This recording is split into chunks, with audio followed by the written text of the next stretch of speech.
दोस्तों, रोज़ की तरह अनलिमिटेड ब्लॉग में सबका हार्दिक स्वागत है। सबके मंगल भविष्य की कामना के साथ दोस्तों, आज बालकांड के रामचरितमानस के बालकांड के प्रसंग में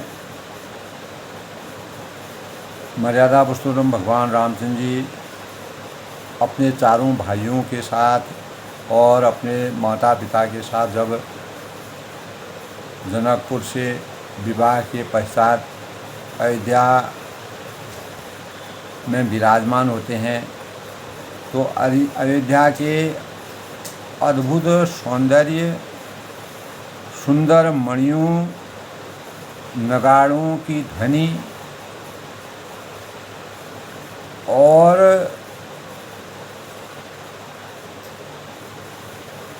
कल्प वृक्ष के फूलों की मालाएं के समान सगुन और सुगंधित वस्तुएं जो परिलक्षित हो रही हैं, उनका वर्णन करने में तुलसीदास जी भी विचलित हो जाते हैं और सोने की थालों को मांगलिक वस्तुओं से भरकर अपने कमल के समान कोमल हाथों में भगवान राम यानी जो भी उनका परिसन करते हैं, उनका अभिनंदन करते हैं, उनका स्वागत करते हैं, आनंदित होकर वह सभी लोग पुलकावली और अनेक प्रकार की सुंदर मणियों से बने बंधनवार ऐसे मालूम होते हैं मानो इंद्रधनुष सजाए हो। तो इस प्रकार की अटारियों की सुंदर और जो चतुर स्त्रियां हैं, उनके आभा को देख करके बिजलियों की चमक और इस प्रकार के शुभ सगुन हो रहे हैं कि भगवान राम का साक्षात दर्शन करके यह लोक और परलोक की प्राप्ति के परिणाम स्वरूप लोगों में अपार प्रसन्नता की अनुभूति हो रही है। ऐसा लग रहा है कि सारे देवी देवताओं ने अयोध्या में अपना डेरा डाल दिया। तो देवता दुंदुभी बजाकर फूल बरसा रहे हैं, पुष्पों की बरसात कर रहे हैं और देवताओं की स्त्रियां आनंद मग्न होकर के सुंदर मंगल गीत गा गा कर नाच रहे हैं। तो ऐसे सौहार्दमय वातावरण को देख करके तुलसीदास जी ने जो 16वीं सदी में जो अभूतपूर्व वर्णन किया है, वह रामचरितमानस का एक अद्भुत प्रसंग है। विवाह के तदंतर अयोध्या लौटकर चारों भाई प्रेम पूर्वक रहने लगे और अपने आचरणों से सबको मोहित करने लगे। कुछ समय बाद भरत और शत्रुघ्न अपने ननिहाल चले गए। तीसरे से राजा दशरथ ने मुनि वशिष्ठ को आज्ञा और प्रजा की सम्मति से श्री रामचंद्र को अतिशीघ्र राज्याभिषेक का निश्चय किया और चारों ओर मंगल बधाइयाँ बढ़ने लगी। राज्याभिषेक की तैयारी की जाने लगी और वशिष्ठ जी ने आकर श्री राम जी को यह हर्ष संवाद सुनाया। इस प्रकार का प्रसंग अयोध्या में आने के बाद आगे का रहस्य है और राज्याभिषेक की बात सुनकर कौन प्रसन्न नहीं होता। तो तुलसीदास ने इस प्रकार का वर्णन किया है दोस्तों। बुद्ध स्वरूप है और यह राज्याभिषेक की बात सुनकर सबके अंतःकरण में अपार हर्ष की अनुभूति होती है। तो यह कैसी बात है कि श्री राम प्रसन्न नहीं हुए, जहाँ राज्याभिषेक होता है वहाँ भगवान राम प्रसन्न नहीं हुए। वे पश्चाताप करते हुए कहने लगे कि कहो यह कैसी बात है, जन्मे साथ, खाया पिया साथ, सोना और खेलना साथ हुआ, कर्ण भी साथ हुआ, जनेऊ और विवाह भी चारों भाइयों का एक साथ हुआ। फिर यह राज्य ही मुझ अकेले को मिलना चारों के एक साथ हुए, फिर यह राज्य ही मुझ अकेले को क्यों मिलना चाहिए। तो न्याय की प्रासंगिकता और अपने धर्म की नीति दी के अनुसार उन्होंने अपनी वह राज्याभिषेक करने में उन्होंने सामर्थ्य नहीं जुटाई। तो वह कहने लगे कि हमारे निर्मल कुल में रघुकुल रीत सदा चली आई, प्राण जाए पर वचन जाए। यही एक प्रथा अनुचित है कि छोटे भाइयों को छोड़कर अकेले बड़े को राजगद्दी मिलती है। जन्मे, तब वह कहते हैं, जन्मे एक संग सब भाई, भोजन शयन केल लरिकाई, करण वेश उपीत विजाहा, संग संग सब लय उत्साहा, विमल वंश यह अनुचित एकू, बंधु बिहार बड़े अभिषेक। यानी श्री रामचंद्र जी ने अकेले राज्य स्वीकार करने में बड़ा अनौचित्य प्रतीत उनको होता है और मन में उनकी प्रसन्नता नहीं रहती है, परंतु पिता की आज्ञा से उन्हें राज्याभिषेक प्रस्ताव स्वीकार करना पड़ा। परंतु उनके मन में यही था कि मैं सिर्फ यह प्रयास भर पूरा यानी खाना पूर्ति करने के लिए मैं इसके लिए तैयार हुआ हूँ। तो भगवान ने इस प्रकार की लीला रची। वास्तव में राज्य तो भाइयों का ही है। भरत शत्रुघ्न तो इस समय मौजूद नहीं, वहाँ वह ननिहाल को चले गए थे। अतः श्री रामचंद्र ने लक्ष्मण से कहा, क्या कहा, सौमित्रे सुदस्य भोगांग सत्य मिष्ट अन्य राज्य फलानि च जीवितं चापि राज्यं च स्वधर्म अभिकामये। यानी भाई सौमित्रे, तुम वांछित भोग और राज्य फल का भोग करो, मेरा यह जीवन और राज्य तुम्हारे ही लिए है। तो इसके बाद ही इस लीला नाटक का यानी जो परिवर्तन हो गया और माता कैकेयी की कामना के अनुसार राज्याभिषेक के रूप में परिणित हो गया।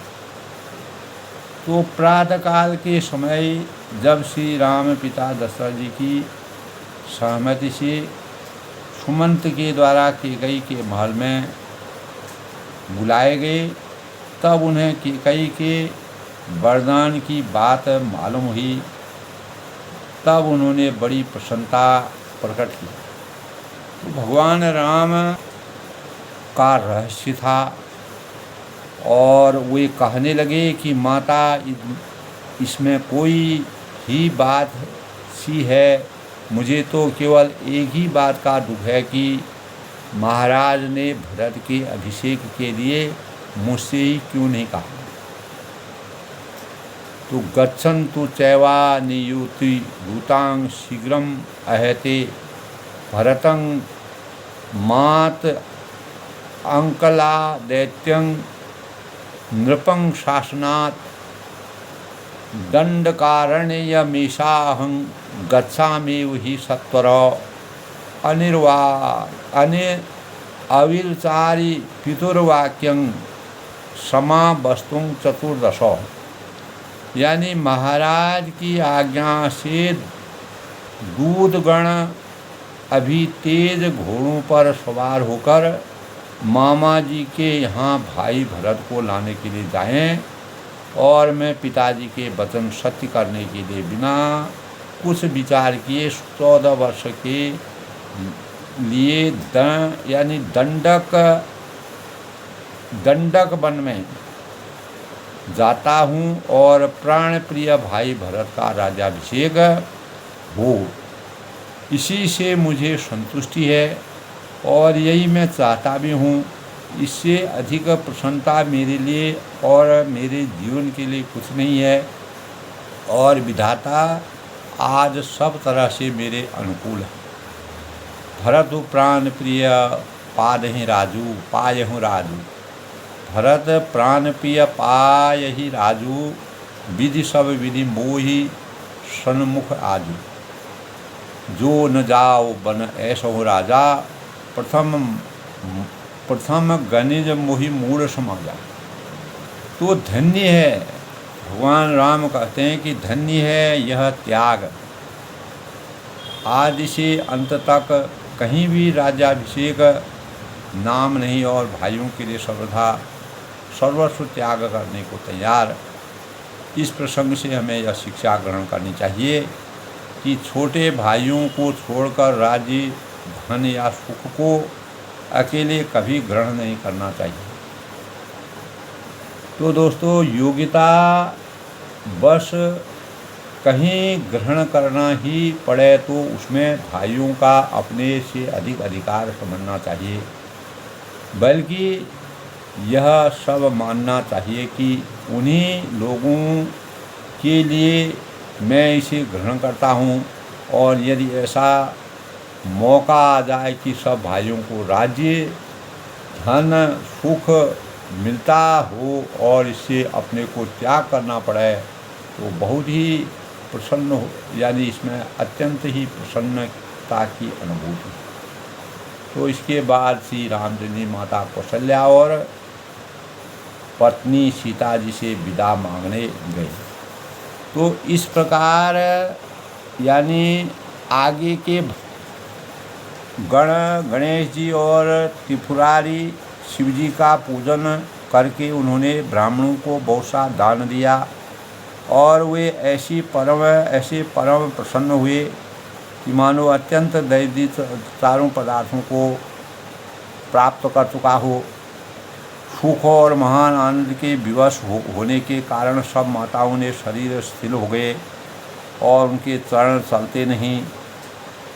इस प्रकार से वो भगवान राम के स्वरूप में विराजमान हो गए। श्री राम जी के दर्शनों के लिए वे अत्यंत ही अनुराग में भरकर प्रसन्न करने लगे, और अनेकों प्रकार के बाजे बजते थे। सुमित्रा जी ने आनंदपूर्वक मंगल साज सजाए, और हल्दी है, दूब है, दही है, पत्ते हैं, फूल पान सुपारी आदि मंगल मूल वस्तुएं तथा अक्षत गोरोचन लावा और तुलसी की सुंदर मंजरियाँ शोभित नाना रंगों से चित्रित किए गए सहज सुहावने स्वर्ण के कलश ऐसे मालूम होते हैं मानो कामदेव ने पक्षियों के घोंसले बनाए। तो शगुन की सुगंधित वस्तुएं का जो वर्णन तुलसीदास जी ने किया है, सब रानियां संपूर्ण मंगल साज सज करके जब अयोध्या में सब विराजमान होते हैं, भगवान के साकार स्वरूप को देखते हैं, बहुत प्रकार की आरती बनाकर आनंदित हुई सुंदर मंगल गान सखियाँ कर रही हैं। सोने के थालों में मांगलिक वस्तुओं को सजाकर अपने कमल के समान कोमल हाथों में लिए हुए माताएं आनंद की अनुभूति कर प्रसन्न करने लगी, और उनके शरीर में पुलकावली छा गई, और धूप के धुएं से आकाश ऐसा काला हो गया मानो साधन के बादल घुमड़ घुमड़ कर छा गए। और देवता हैं कल्प वृक्ष के फूलों की मालाएं बरसा रहे हैं, और वे ऐसी लगती है मानो जैसे बगुलों की पांति मन को अपनी ओर खींच ले रही। तो सुंदर मणियों से बने बंधनवार ऐसे मालूम होते हैं जैसे मानो इंद्रधनुष लदाया हो, और अटारियों पर सुंदर और चपल स्त्रियां प्रकट होती हैं और छिप जाती हैं, और वे ऐसी जान पड़ती हैं मानो बिजलियां चमक रही हैं। तो नगाड़ों की ध्वनि मानो बादलों की घोर गर्जना, और याचकगण पपिये हैं, मेढक हैं, मोर हैं, देवता पवित्र सुगंध रूपी जल बरसा रहे हैं, जिससे खेती के समान नगर के सब स्त्री पुरुष, जिस प्रकार हरी भरी खेती में हमको सुख और प्रसन्नता की अनुभूति होती है, उसी प्रकार इस प्रकार का आभास प्रतीत हो रहा है। और समय जानकर जो गुरु वशिष्ठ जी ने आज्ञा दी कि तब रघुकुल मणि महाराज दशरथ जी ने शिव जी, पार्वती और गणेश जी का स्मरण करके समाज सहित आनंदित होकर नगर में प्रवेश किया। और जैसे ही उन्होंने नगर में प्रवेश किया तो होई सगुन बरसई सुमनो सुर दुंदुभी बजाई, विविध बधु नाचहि मुदित मंजुल मंगल गाय। तो सगुन हो रहे हैं, देवता दुंदुभी बजा बजा कर फूल बरसा रहे हैं, देवताओं की स्त्रियां आनंदित होकर सुंदर मंगल गीत गा गा कर नाच कर रही हैं। अनेक प्रकार की आभा से पूरा मंडल इस प्रकार से सुशोभित है। अभूतपूर्व सौंदर्य जो भगवान राम के लीलाओं का इस प्रकार से भगवान राम ने लीलाएं की, और उसके बाद का प्रसंग दोस्तों मैंने सार रूप में जिस प्रकार से कहा, आगे की प्रक्रिया क्या होती है। इससे पहले आज के भगवान राम जो है वह त्याग और समर्पण की भावनाओं से रामचरितमानस में पुरुषोत्तम कहलाए हैं। इसीलिए तुलसीदास ने पुरुषोत्तम के रूप में भगवान राम के अनेकों लीलाओं का वर्णन प्रत्येक कांड में बड़े ही सुहावने और मधुर और सम्मान आदर के साथ उनके मान सम्मान को बढ़ाया है, और धर्म की नीति और आचार संहिता और मर्यादा को सर्वोपरि मानते हुए, यानी सर्वधर्म और नीति के अनुसार भाइयों के स्वरूप के बारे में भगवान राम जी ने जिस प्रकार का त्याग उनके अंतःकरण में था, उसी त्याग के परिणामस्वरूप भगवान राम को त्याग का प्रतीक माना जाता है। तो दोस्तों, इससे पहले आज के शुभ पंचांग के भावों की समीक्षा करते हैं। आज जो है, आज का पंचांग 9 अप्रैल 2025 चैत्र माह के शुक्ल पक्ष की द्वादशी तिथि और दिन बुधवार है, और द्वादशी विक्रम संवत 2082 शक संवत 1947 और सिद्धार्थी नाम संवत्सर है, और सूर्य उत्तरायण। द्वादशी तिथि आज दोस्तों 10:56 तक, उसके बाद त्रयोदशी तिथि का शुभारंभ हो जाएगा, और सुबह 8:53 तक स्थायी जयद योग है।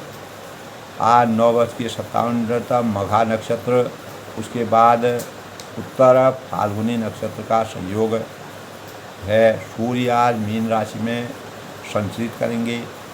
आज के अभिजीत मुहूर्त की बात करें तो अभिजीत मुहूर्त आज नहीं है दोस्तों। अमृतकाल आज 7:25-35 से 9:19 तक। ब्रह्म मुहूर्त आज 4:28 से 5:26 तक। राहु काल, जिसके दौरान किसी भी शुभ कार्य को करना वर्जित माना गया, 12:23 से 1:58 तक अपराह्न। सूर्य उदय आज 6:15 तक होंगे। सूर्यास्त जो है 6:21 तक। इस प्रकार आज के शुभ पंचांग के भावों की समीक्षा है। आज बुधवार का दिन है दोस्तों। बुधवार की प्रकृति जैसे कि हम जानते हैं चर और सौम्य मानी गई है। ज्योतिष के अनुसार शास्त्रों में यह भगवान गणेश और लाल किताब के अनुसार माँ दुर्गा की पूजा और स्तुति, जो कमज़ोर मस्तिष्क के लोग होते हैं उनको बुधवार को उपासना करनी चाहिए। भगवान बुध देव की पूजा करनी चाहिए। गणेश भगवान का पूजन करना चाहिए। गणेश भगवान का मंत्र है वक्रतुंडं महाकायं सूर्यकोटि समप्रभु निर्विघ्नं कुरु मे देव सर्वकार्येषु सर्वदा ओम गण गणपति नमः। और गजाननं भूतगणासेकं कपिजम्बूफलसारभक्षं उमासुतं शोकविनाशकारकं नमामि विघ्नेश्वर पार्वती। तो गणेश भगवान की पूजा करना, और गणेश जी प्रथम पूज्य के रूप में देवताओं के स्वामी माने गए हैं। सभी देवताओं में पृथ्वी की परिक्रमा पूर्ण करके गणेश जी ने प्रथम स्थान प्राप्त करके सबसे पहले पूजन करने से मंगल कामनाओं की प्राप्ति होती है और हमारे संकटों से हम मुक्ति पाते हैं और हमारे जीवन में सार्थकता प्रकट होती है। बुधवार को जन्मे जो भी जातक होते हैं वह एनर्जेटिक होते हैं, मधुर वाणी वाले होते हैं और विद्या बुद्धि विवेक में तेज होते हैं। और जो भी जिसके भी बुध कमज़ोर होता है, जिस भी साधक का, तो उसको बुधवार का व्रत अवश्य करना चाहिए। भगवान बुध देव और गणेश जी का पूजन करने, गणेश जी में दुर्वा अर्पित करना चाहिए और गणेश जी को भोग यानी मोदकों का भोग लगाना चाहिए। पंचामृत से उनका स्नान करना चाहिए। इस प्रकार गणेश जी को पूजन स्तुति करके बुधवार को सप्ताह का यह तीसरा दिन माना गया है। और भगवान हिंदू धर्म में दोस्तों पूजा उपासना से पूर्व गणेश जी की पूजा का विधान आज भी विद्यमान है। इस दिन पार्वती ने गणेश जी को जन्म दिया था, ऐसा हमारे शास्त्रों में है। और इसी दिन बुधदेव जो है कैलाश पर्वत पर विराजमान हुए। बुधदेव ने विधान के यानी विनायक गणेश जी के दर्शन किए और इसीलिए विद्या बुद्धि और सुकृति के मानक के रूप में बुधदेव और गणेश जी का पूजन किया जाता है। और जिसके परिणाम स्वरूप गणपति प्रेरक उद्धरण और मंत्र इस दिन करने चाहिए। बुद्धि और धैर्य के साथ बाधाओं की मुक्ति के लिए, ज्ञान को प्राप्त करने के लिए और जीवन को एक समृद्धि प्रदान कर लिए गणेश जी बुद्धि के जीवन की चुनौतियों का सामना करने में हमको बल देते हैं। गणेश जी की शिक्षाएं हमको ये मिलती है कि अंधकार से हम ज्ञान की प्राप्ति करते हैं। माता लक्ष्मी ने दत्तक पुत्र के रूप में गणेश जी को प्राप्त किया था। माँ लक्ष्मी ने यानी यह वरदान दिया था कि जो मेरी इच्छाओं को पूर्ण करेगा और वह गणेश जी का पूजन भी करेगा। और गणेश जी का पूजन मेरे साथ करने से किसी प्रकार के भी धन और इच्छित कामनाओं की कमी नहीं होगी, सब पूर्ण होंगे, मनोवांछित फलों की प्राप्ति होगी। गणेश हिंदू धर्म में हाथी देवता के रूप में सुरक्षा और सिद्धि के और अनेक बाधाओं के दूर करने के कारक माने गए हैं। शास्त्रों में इस प्रकार का विधान है कि कलयुग में गणेश जी का अवतार होगा, उसका नाम धूमकेतु, जो समाज में फैली बुराइयों को हमेशा के लिए समाप्त करने के लिए, लोगों में सद्बुद्धि प्राप्त करने के लिए। ओम गजाननं भूतगणासेवितं कपिजम्बूफलसारभक्षं उमासुतं शोकविनाशकारकं नमामि विघ्नेश्वर पार्वती।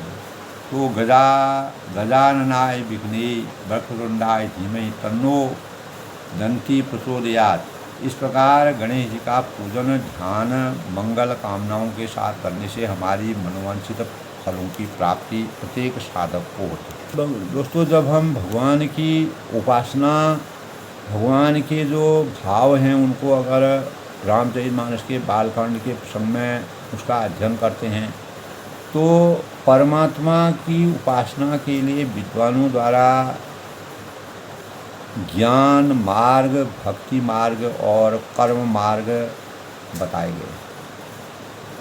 एक साधारण साधक किस प्रकार से उपासना करे कि वह प्रभु के निकट पहुँच सके, इसके लिए शास्त्रों में कुछ उपाय सुझाए गए हैं। उनमें सर्वप्रथम है अहिंसा, और कहा गया है कि अहिंसा परमो धर्म, अर्थात अहिंसा परम धर्म। भगवान राम भी इसी बात के अनुयायी थे। मन, वचन और कर्म से किसी भी प्राणी के प्रति बैर भाव न रखना, वह प्राणियों की से प्रेम रखना, अहिंसात्मक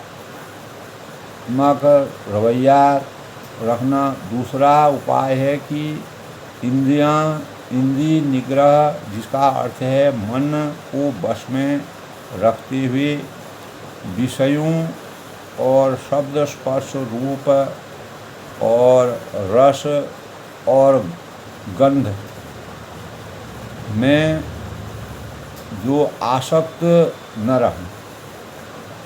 तो चंचल इंद्रियों को वश में करके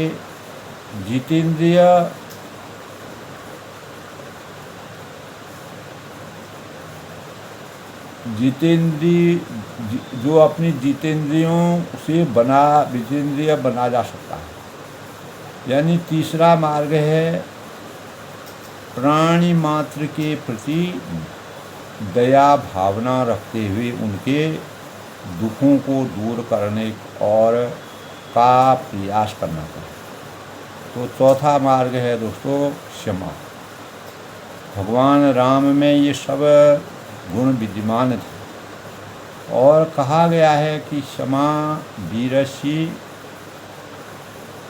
भूषणम, और अर्थात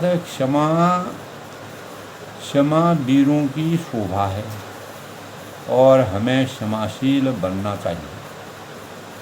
और जिसके परिणाम स्वरूप पांचवा मार्ग बताया गया है कि ज्ञान। गीता में कहा गया है कि नहीं ज्ञानेन सदृशं पवित्र ही विद्यते, यानी सदृशं पवित्रम ही विद्यते, अर्थात इस संसार में ज्ञान के समान मनुष्य को पवित्र करने वाला कोई अन्य साधन नहीं है। हम किसी और चीज़ से इतना पवित्र नहीं हो सकते जितना ज्ञान से होता है। ज्ञान हमारे अंतर और बहिर्मुख की पवित्रता का मानक। हमें अपने जीवन में ज्ञान ज्योति जलाकर सत्य असत्य, धर्म अधर्म, पाप पुण्य, कर्तव्य अकर्तव्य की विवेक जागृति का संचार करना चाहिए।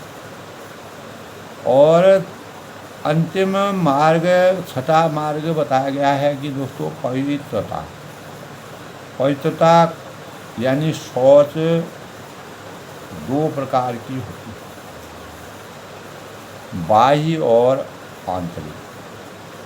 तो जल आदि से शरीर और शास्त्रों की तथा सत्व से मन की शुद्धि होती है।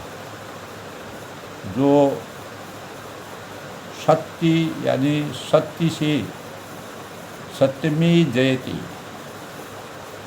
और जीवात्मा ब्रह्म विद्या और तप से और वृद्धि ज्ञान से पवित्र होती है। तो इसलिए अगला मार्ग बताया गया तो जो ध्यान, जिसका अर्थ है मन का विषयों से रहित हो जाना। ध्यान की अवस्था का नाम समाधि है। यह अंतिम गति मानी जाती है समाधि। हमें अष्टांग योग में जो इस नियमतः इस अष्टांग योगों को जानता है, यम, नियम, आसन, प्राणायाम और प्रत्याहार और धारणा, ध्यान से समाधि में पहुँचने का प्रयास करना चाहिए। तो आठवां अंतिम मार्ग बताया गया कि दोस्तों सत्य कहा गया है, अर्थात सत्य से बढ़कर कोई धर्म नहीं और झूठ से बढ़कर कोई पाप नहीं। सत्य स्वयं प्राप्ति की सीढ़ी है। किसी भी चीज़ की प्राप्ति की सीढ़ी को सत्य वही है। अहिंसा से लेकर सत्य तक ये जो उपाय है, यानी जो मार्ग हैं, जो हमारे जीवन को सही स्वरूप को प्रदान करने पर चलकर हम अपने जीवन को उत्कृष्ट बनाते हुए ईश्वर की स्थायी उपासक बन सकते हैं। भगवान राम ने इन्हीं चरित्रों को, इन्हीं भावों को अपनाकर सामर्थ्य के अनुसार मानव रूप में अवतरित होकर के मानव चेतना को जगाने का प्रयास किया। उनके विवाह स्वयंवर से लेके विवाह में जाने और उसके बाद भाइयों के प्रति जो उनका अटूट विश्वास है, भाइयों के प्रति जो त्याग की भावना है, 14 साल के वनवास के दौरान जाने के लिए उन्होंने किस प्रकार की उत्सुकता जाहिर की। वह राज्याभिषेक नहीं चाहते थे। वह इस जीवन में त्याग और परोपकार के लिए जन्म लेकर के कैसे मानव जीवन को उच्च श्रेणी तक पहुंचाया जाए, धर्म, अर्थ, काम, मोक्ष की परिभाषा को कैसे सामर्थ्य दी जाए, उसके लिए उन्होंने अपनी लीलाएं की। तो आज के प्रसंग में दोस्तों, माँ गद सूत बंदी नट नागर, गावहीं जसुति लोक उजागर, जय धुनि विमल वेद बरबानी, 10 दिशि सुनियो सुमंगल भाषानी। मागध, सूद, भाट और चतुर नट तीनों लोकों के उजागर सब प्रकार से प्रकाश देने वाले परम प्रकाश स्वरूप श्री रामचंद्र जी का यश गा रहे हैं, गुणगान गा रहे हैं, उनके स्वरूप का वर्णन कर रहे हैं और जय ध्वनि तथा वेद ध्वनि निर्मल श्रेष्ठ वाणी से करके, यानी मंगल से सनी हुई 10 दिशाओं में यह गूंज सुनाई पड़ती है। विपुल बाजने बाजन लागे, नवसुर नगर लोग अनुरागे, बने बराती बरन की जाही, महामुदित मन सुख न समाए। तो बहुत से बाजे बजने लगे। आकाश में देवता और नगर के लोग सब प्रेम में मग्न हो गए और बारात ऐसे बने ठनी है कि उसका वर्णन नहीं हो सकता है। परम आनंदित है, सुख और मन से समाता नहीं। पूर्वासिन तब राज हो रे, देखत राम ही भई सुखारी, करहि निशावर मणिगन वीरा, बार विलोचन पुरब शरीरा। चीरा करहि निछावरी मणिगन चीरा। यानी तब अयोध्यावासियों ने राजा को जोहारा, राजा की वंदना की। रामचंद्र जी को देखते ही वे सुख की अनुभूति करने लगे। सब प्राणियों में ने वस्त्र निसार कर रहे हैं, नेत्रों में प्रेम आंसुओं और जल की धारा बरस रही है। प्रेम के, भगवान की भक्ति के ब्रह्म में सब लीन हो रहे हैं। शरीर पुलकायमान हो रहा है। आरती करे मुदित पूर्णारी, हर्षि निकर कुंवर सवारी, शिविका सुभग वार निहारी, निधार अब उधारी, देख दुल्हन होती सुधारी। तब नगर की जो स्त्रियां हैं, जो आनंदित होकर आरती कर रही हैं, सुंदर चारों कुमारों को देखकर हर्षित हो रही है। पालकियों में सुंदर पर्दे हटा हटाकर वे दुल्हनियों को देखकर जिस प्रकार का परिवेश आज से कुछ वर्षों पहले तक होता था दोस्तों, उसी प्रकार की मर्यादा है, आज परिवर्तन हो चुका है। ते विधि सब ही देत सुख आए राज दुलार। तो सभी आरती कर रहे हैं, भगवान का साकार दर्शन करें और माँ सीता के दर्शन कर रहे हैं। इस प्रकार मुदित मात परिछन करें बंधुन समेत कुमार। इस प्रकार सबको सुख देने वाले राजद्वार पर आए, सब लोग अपने अपने राजद्वार पर पहुँचे। माताएं आनंदित होकर बहुओं सहित तो कुमारों का दर्शन करने लगे। करही आरती बारही बारा, प्रेम प्रमोद कहे को पारा। भूषण मनि सट नाना आद जाति, करही निसावर अग्नि दिवाती। तो वे बार बार आरती कर रही हैं। उस प्रेम और महान आनंद को कौन कौन कह सकता है। अनेकों प्रकार के आभूषण, रत्न और वस्त्र तथा अगणित प्रकार की अन्य वस्तुएं निछावर कर रही हैं। बंधुन समेत देख सुतचारी, परमानंद मरान महतारी। पुनि पुनि सी राम छवि देखी, मुदित सफल जग जीवन देखी। तो बहुओं सहित चारों पुत्रों को देखकर मालाएं परमानंद में मग्न हो गई और सीता जी और श्री राम जी की छवि को बार बार देखकर वे जगत में अपने जीवन को सफल मानकर आनंदित हो रहे, आनंद की अनुभूति कर रही हैं। सखी शिव मुख पुनि पुनि चाही, गान करहि निज सुखत सराही। बरसहि सुमन छनि सन देवा, नाचहि गावहि लागहि सेवा। तो सखियाँ सीता जी के मुख को बार बार देख रही है, निहार रही है और अपने पुण्यों की सराहना करती हैं। सकल पदार्थ है जगमाही, सब सार पदार्थ है जगमाही।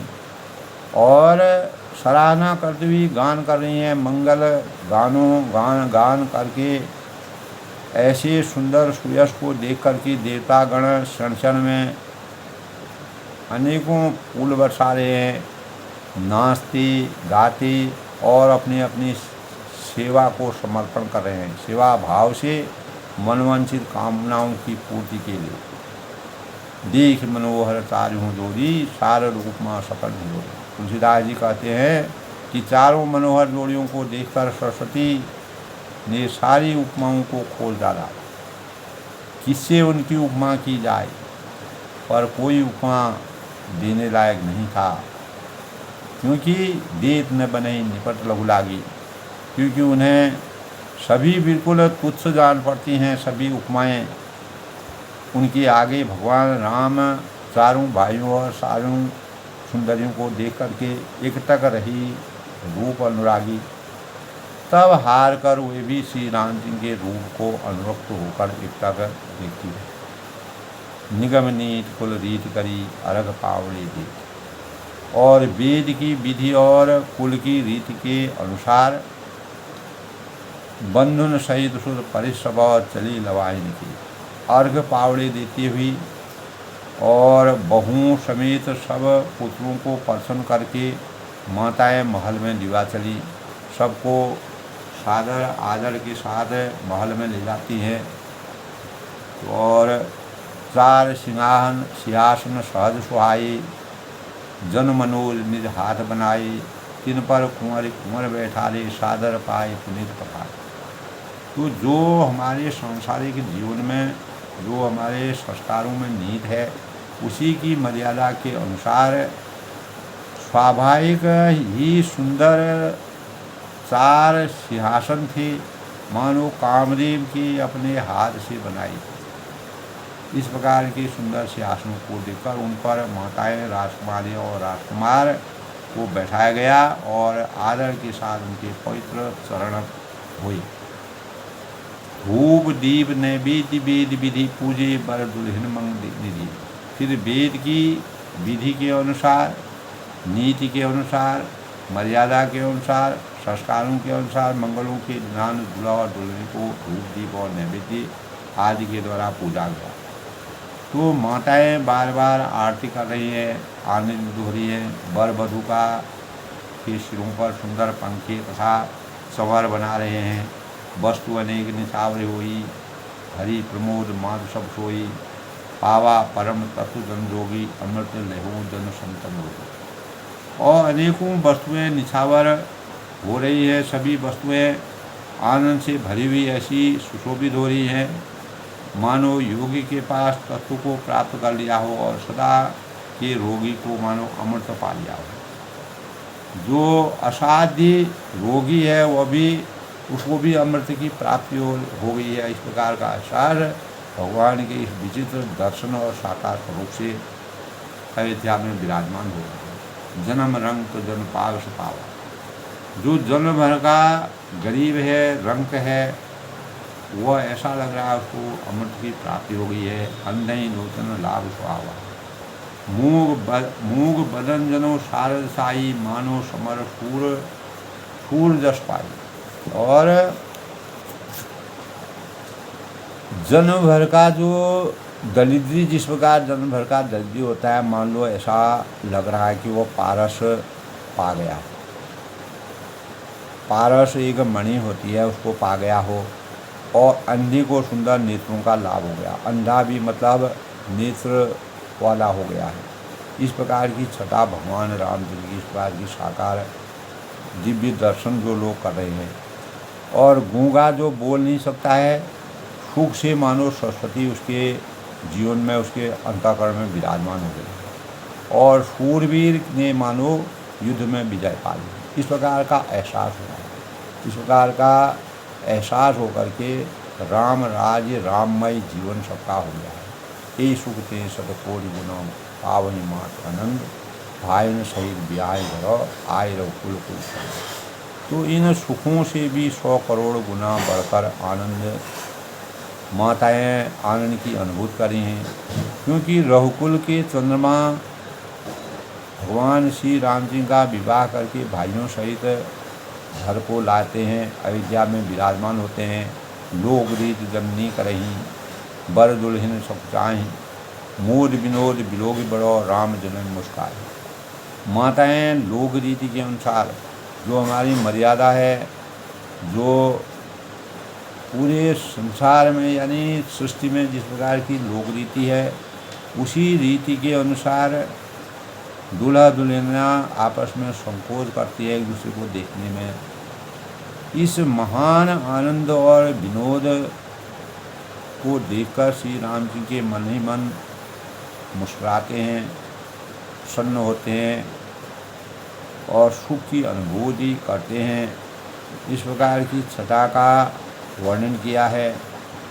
और आज के प्रसंग में दोस्तों, भगवान राम के इस प्रकार के अयोध्या में जैसी भगवान राम और चारों भाई और दुल्हनियाँ पुत्र वधू जब प्रवेश करती हैं तो ऐसा लगता है कि सुखों से भी 100 करोड़ गुना बढ़कर आनंद की अनुभूति सभी माताओं को होती है। अद्भुत आनंद के स्वरूप से रघुकुल की मर्यादा राम जी के विवाह करके भाइयों सहित जब घर आते हैं तो माताएं लोक रीति करती हैं। दूल्हा दुल्हनों को संकोच होता है। इस महान आनंद और विनोद को देखकर श्री रामचंद्र जी मन ही मन मुस्कुराते हैं, लीलाओं को देखते हैं और पूरे अयोध्या वासियों के जीवन को समर्थवान बनाने के लिए, सार्थक बनाने के लिए और अयोध्या का गुणगान गाने के लिए और सभी के सुख के सागर के रूप में भगवान का अवतरण, इस प्रकार की लीलाओं को करते हुए तुलसीदास ने जिस प्रकार का चित्रण किया है वह मानव चेतना के लिए आज भी हम अपने रीति रिवाज, परंपराएं, शादी विवाह, अनेक मंगल सगुन करते हैं, तो उसमें इस प्रकार के रीति रिवाज और परंपराओं का आज भी कुछ न कुछ अंश देखने में आता है। तो रीति रिवाज जो होते हैं, यह परंपराएं विधिवत चलने के लिए तुलसीदास जी ने 16वीं सदी में भगवान राम के विवाह या पूरे रामचरितमानस में भगवान ने किस प्रकार की आचार संहिता और मर्यादा, संस्कार और चरित्र और पवित्र आदर्शता के स्वरूप का सृजन किया। उन्होंने अपने शैली से जिस प्रकार से वर्णन किया है, वह सबके मन को प्रभावित करने वाला है, आनंदित करने वाला है। एक प्रकार का वरदान है जो हमको सुख की अनुभूति करता है। तो आज के प्रसंग में दोस्तों, भगवान राम जब अयोध्या में विराजते हैं, उनका किस प्रकार से मान सम्मान होता है, आज मैंने इसके बाद की भी का प्रसंग, भगवान राम उसके बाद त्याग के परिणाम स्वरूप क्या भरत और शत्रुघ्न जब ननिहाल को चले जाते हैं, भगवान राम चंद्र जी का राज्याभिषेक की तैयारी करते हैं, तो उसके बाद भगवान राम के अंतःकरण में क्या चीज़ आती है, क्यों उन्होंने 14 साल का वनवास लिया और उसका क्या कारण था और वह क्या करना चाहते थे, इन भावों से भी मैंने अपने सूक्ष्म स्वरूप से सबके मन को प्रभुमय बनाने के लिए भगवान के त्याग, राम त्याग के मूल है। इसीलिए भगवान राम जो है वह वरदान के लिए, मानव जीवन के लिए हमेशा उनका नाम मानव चेतना में उजागर रहेगा। तो अपनी वाणी को विराम देते हुए आज के प्रसंग में बसना, कल फिर मिलते हैं। जय श्री राम के साथ में सबके मंगल और शुभकामना करते हैं।